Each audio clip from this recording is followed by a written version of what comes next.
呢個秘密鮮為人知，但係有超過半個世紀，一團黑雲籠罩住現代物理學界。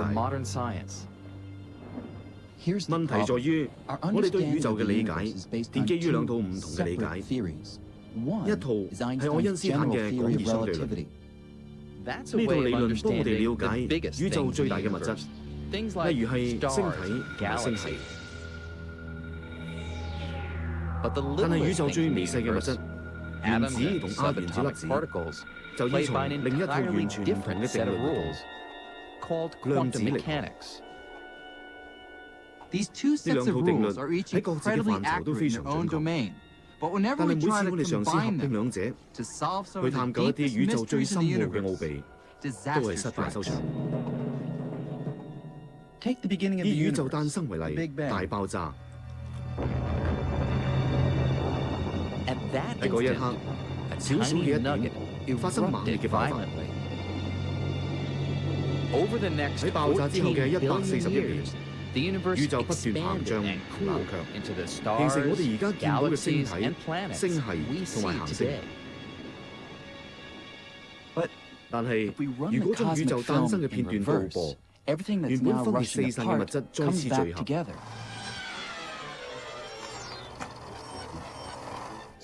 宇宙越嚟越細，越嚟越熱，密度越嚟越高，去返誕生之始。返到大爆炸一刻，當時宇宙既係無比咁重，又係無法想像咁微細。跟住投影機停咗，我哋兩套物理定律一走埋一齊就會崩潰。但係如果我哋成功並合量子力學同廣義相對論，可以睇通宇宙紀錄片又點？用一套全新嘅學說弦理論，或者可以做得到。如果係真嘅，咁呢套一定係科學史上最賣座嘅好戲。有朝一日，弦理論或者可以解釋到自然萬象，由最微小瑣碎嘅物質至宇宙最遙遠嘅地方。用嘅只係單一種元素，佢就係微絲細鋁嘅振動能量，叫做弦。點解要改寫物理學定律至可以實現呢個夢呢？現有兩套定律互不兼容，有咩問題呢？呢層你可以咁樣諗：假設你住嘅城市唔係由一套交通規則規範，而係由兩套自相矛盾嘅交通規則指揮。你見到啦？交通一定亂晒龍。要了解呢笪地方，你必須想辦法將呢兩套有衝突嘅定律歸納，成為一套包羅萬象而又合理嘅定律。我哋假設世間的確有一套咁樣嘅理論。如果夠聰明努力，我哋就有責任揾出呢套理論。我哋唔可以擔保話命中注定一定會成功。但我哋希望鑽研出一套涵蓋萬物嘅單一理論。但係尋訪呢套理論之前，我哋先要嚟次奇幻旅程，睇下點解我哋現有嘅兩套定律會互相矛盾。而呢次奇幻旅程嘅第一站係龐然大物嘅領域。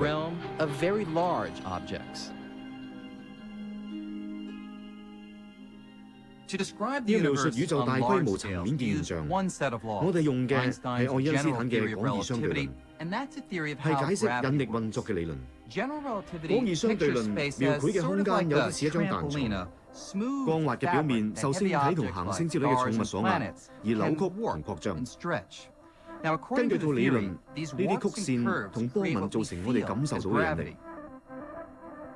即係話，牽引地球留喺軌跡，或者太陽運轉嘅引力，其實亦只不過係地球倚住太陽喺空間上造成嘅曲線同埋波紋移動。只不過廣義相對論描述嘅起伏有致嘅順滑太空，只係宇宙嘅一部分。如果要了解微乎其微層面嘅宇宙，我哋需要另一套定律——量子力學。我哋會睇到量子力學描畫嘅空間同廣義相對論畫嘅截然不同，甚至係兩個完全唔相干嘅宇宙。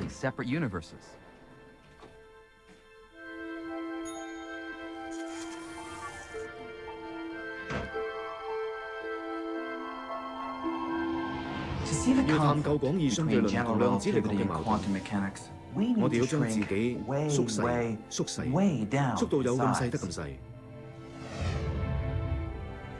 當我哋離開巨型物質嘅世界，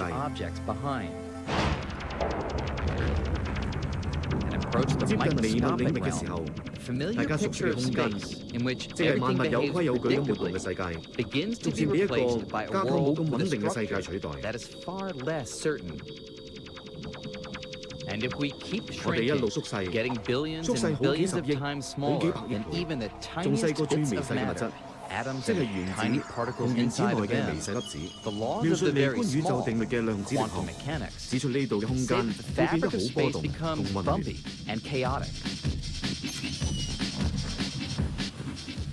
到最後，我哋嚟到動盪不安、不能以常理衡量嘅世界。喺呢度，空間同時間會扭曲變形，以至傳統概念，包括左同右、上同下，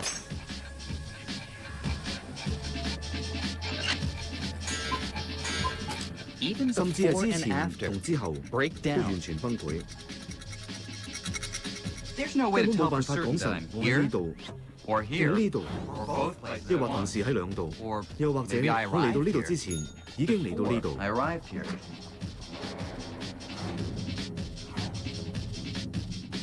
喺量子世界，你唔可能確定任何嘢。呢度係亂無章法、無從捉摸嘅地方。量子世界嘅定律同我哋慣見嘅定律好唔同。有咩出奇咧？點解原子層面嘅微觀世界要遵守我哋慣用嘅規則？點解要遵守我哋呢個有蘋果橙、有人喺街周圍行嘅世界嘅規則？點解嗰個世界行為要一樣？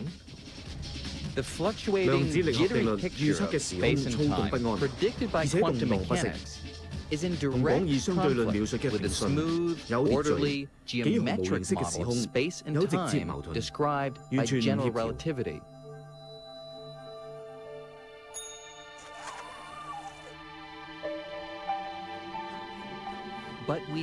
但係我哋認為宇宙萬物由亞原子粒子嘅瘋狂躍動，至星系嘅壯麗漩渦，都應該可以由一套總其成嘅物理學原則、一條總方程式解釋得到。如果揾到呢條方程式，咁宇宙運作嘅奧秘，無論係喺何時何地，都可以完全揭開。你明嗎？我哋尋覓嘅係一套可以解説最微細同最宏大嘅理論。佢同時包容量子力學同廣義相對論，永遠唔會崩潰，永遠準確。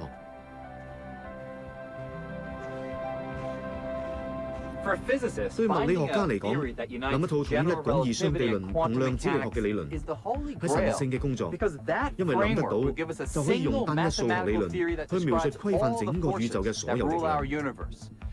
廣義相對論描述最為人熟悉嘅力量——引力。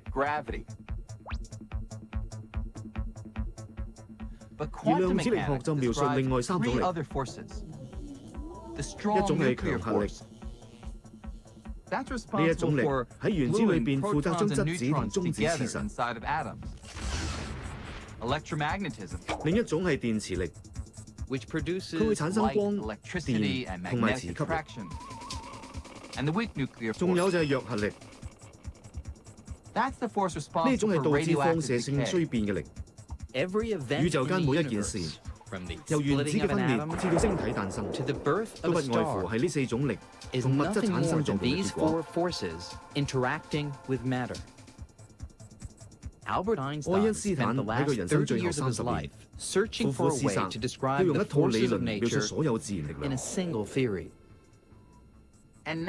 而家，弦理論或者可以實現佢嘅統一夢。多個世紀以嚟，科學家都假設自然最基本嘅素材原子同佢裏邊更細嘅粒子係小球體或者係小點。但係根據弦理論，所有物質嘅核心其實係一縷細微震動嘅能量弦。新一派嘅科學家相信呢啲細小嘅弦就係統合宏觀世界同微觀世界，讓兩者成為一套理論嘅關鍵。我哋已經有一套科學理論喺手，解答宇宙最根本嘅問題。呢個主意好誘人。有大約2000年，我哋嘅物理學基本上係奠基於基本上講緊一個過桌球，而呢個概念係個概念轉移，因為唔再用桌球，而係改用一節節嘅意大利粉。不過唔係人人都接受呢套新理論。暫時仲未可以諗出實驗去證明呢啲弦真係存在。簡單啲講，而家有物理學家同弦理論家，呢一個係全新嘅學派，一個新嘅種流。你中意點叫都得。佢哋專注嘅問題係一啲實驗冇辦法證明嘅嘢。呢啲弦理論家佢哋會否認，不過呢門物理學未驗證到佢嘅預測，唔可以喺實驗室做實驗證明，我哋亦唔可以喺太空或者係用望遠鏡觀察驗證。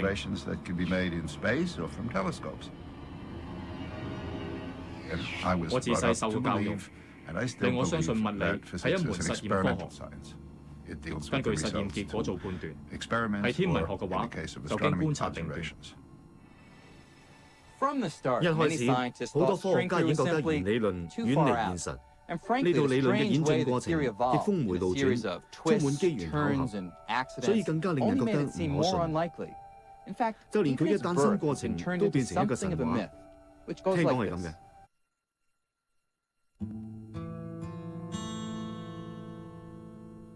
1960年代末，一位年輕嘅意大利物理學家委內齊亞諾正努力喺度尋覓一套可以解釋到強核力嘅方程式。即係喺每一個原子核裏邊，將質子同埋中子黐實嘅強力超能膠。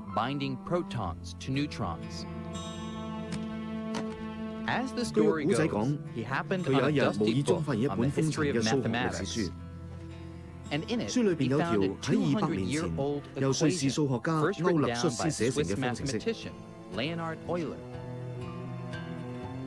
委內齊亞諾好驚訝，佢發現歐勒呢條長久以嚟被人認定只係數學玩意嘅方程式，似乎形容緊強核力。佢好快就發表論文，仲因為呢次意外嘅發現一舉聞名。我偶然睇到啲書話呢個模型，佢哋話係無意中發現出嚟嘅，或者係喺數學書嗰度揾到嘅。呢啲説話令到我唔係好開心，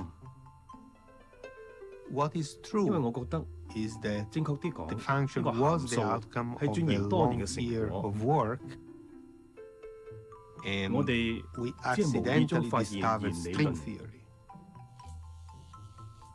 無論歐勒方程式係點發現都好，呢度解釋到強核力嘅方程式馬上流傳開去。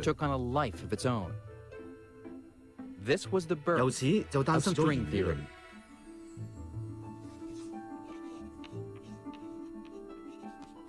歐勒方程式喺同時間一個傳一個，最後去到黑板上，俾一位美國物理學家薩斯坎德睇到。我仲記得條方程式，條方程式係咁嘅。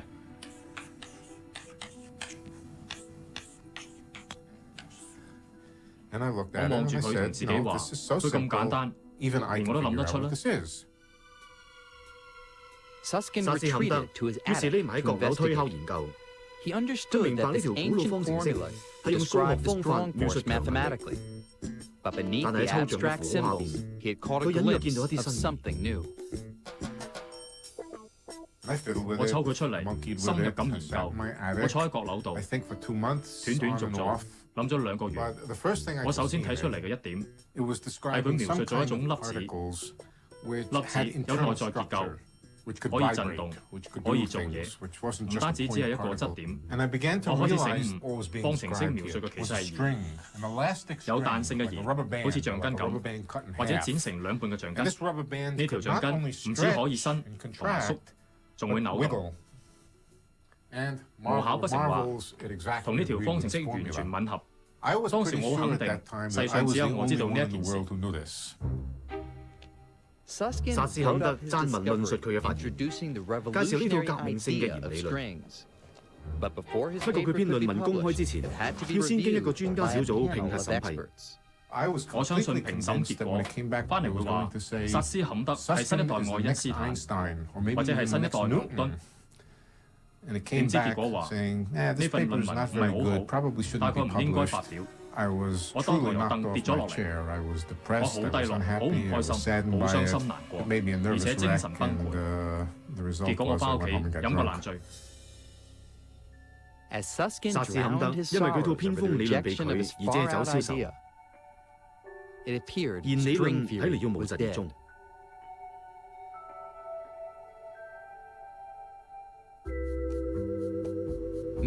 同時間，主流科學界繼續擁護粒子係點，而唔係弦嘅理論。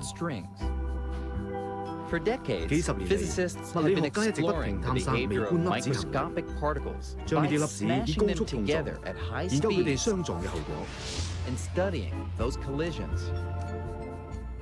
相撞產生嘅粒子多如雨下。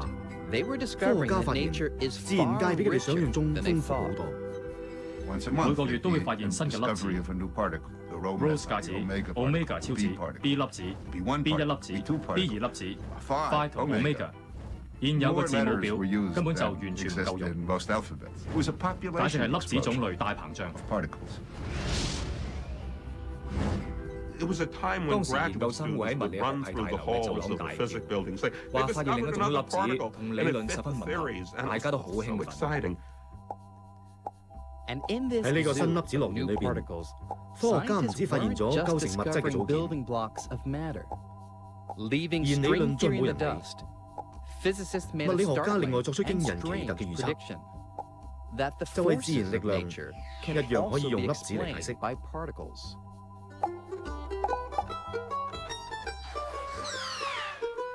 呢個真係好古怪嘅概念，不過有啲似接球遊戲。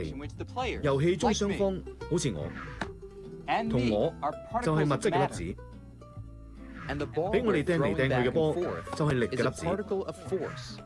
佢叫做順時粒子。例如話講緊嘅係磁力或者電磁力，咁呢個波就會係光子。呢個順時粒子或者係光子喺我哋之間來回嘅次數越多，咁磁吸力就越強。科學家預測就係呢啲順時粒子嘅往來，造成我哋感受到嘅力。喺發現咗電磁力、強核力同弱核力嘅順時粒子之後，實驗證實呢啲預測係正確嘅。利用呢啲新發現嘅粒子，科學家正慢慢向愛因斯坦統一各種力嘅夢想邁進。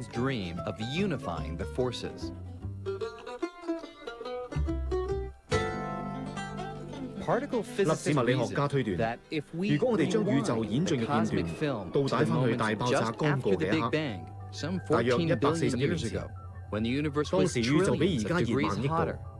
電磁力嘅順時粒子同弱核力嘅順時粒子，兩者應該無法區別，就好似冰塊喺驕陽之下會融化一樣。實驗證明，當我哋翻到去大爆炸時無比高熱嘅情況嗰陣，弱核力同電磁力兩者會融為一體，結合成一股單一嘅力，呢股力就叫做電陽。物理學家相信，如果將宇宙片段再倒流多啲，電弱力會同強核力結合，成為強大嘅力量，叫做超強力。雖然仲未證明屬實，不過量子力學可以解釋得到三種力喺亞原子層次點樣運作。忽然之間，我哋有一套統一嘅基本粒子物理學理論，解釋到俾我哋知其中嘅交流作用。用同一種語言描述弱核力、強核力同電磁力，一切頭頭是道，而且全部寫入教科書。所有嘢聚合成為一幅由二千粒子動力構成嘅畫面。呢幅畫面最後命名為標準模型。我諗個名係我起。Professor Sheldon Glashow, Abdus Salam and Steven Weinberg.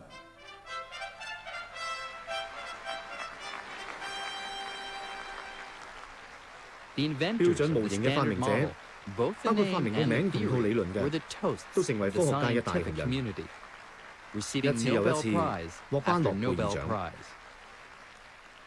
但係風光熱鬧背後有個好呆嘅秘密。雖然標準模型嘅理論解釋咗規範微觀世界嘅3種力，但係佢並冇包括最為人熟悉嘅一種力。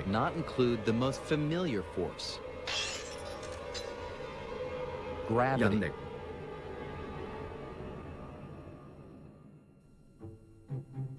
弦理論俾標準模型搶盡風頭，喺物理學界長坐冷板凳，乏人問津。有頗長嘅時間，物理學界對弦理論完全喪失興趣。佢哋承認佢係好簡潔優雅嘅理論，但同自然大纜都扯唔埋。學界大部分人都冇認真看待佢，但係弦理論嘅先驅，佢哋就深信呢套理論係合乎事實，於是繼續鑽研呢個概念。不過，啲死硬派越係鑽研弦理論，就發現越多問題。早期嘅弦理論有幾種問題，其中一樣係佢預測有種我哋知道唔合物理學概念嘅快子，呢種粒子跑得快過光。呢個理論需要有十維空間。呢點令大家好頭痛，因為我哋根本冇咁多。佢係一個冇質量嘅粒子，喺實驗中未見過。呢啲理論似乎唔合理，似乎有啲瘋狂。基本上，弦理論一啲進展都冇。人人都振臂高呼，冇可能係咁。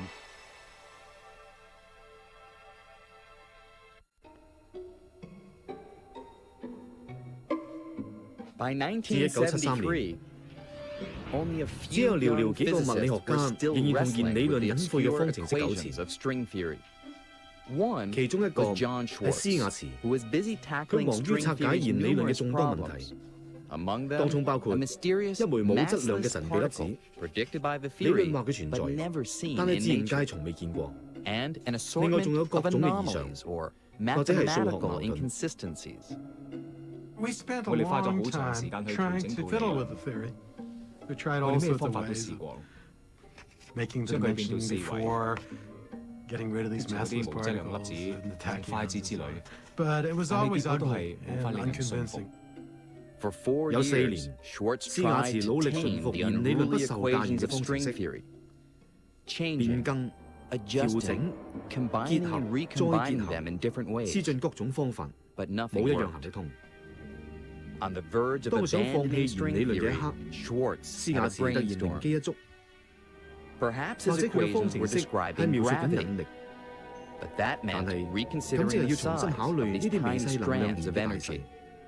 我哋喺嗰刻前冇諗過引力，當我哋提出或者應該當係引力理論嘅處理，我哋就要徹底改變，重新考慮啲弦有幾大。假設呢一啲弦，佢嘅大細比原子細無數咁多，咁弦理論其中一個缺點就馬上變成優點。斯亞茨一直以嚟想剔走神秘粒子，而家似乎變成引力池，亦即係大家遍尋不獲，相信係喺量子層次傳送引力嘅粒子。弦理論提供咗喺標準模型裏邊缺失咗嘅一塊砌圖。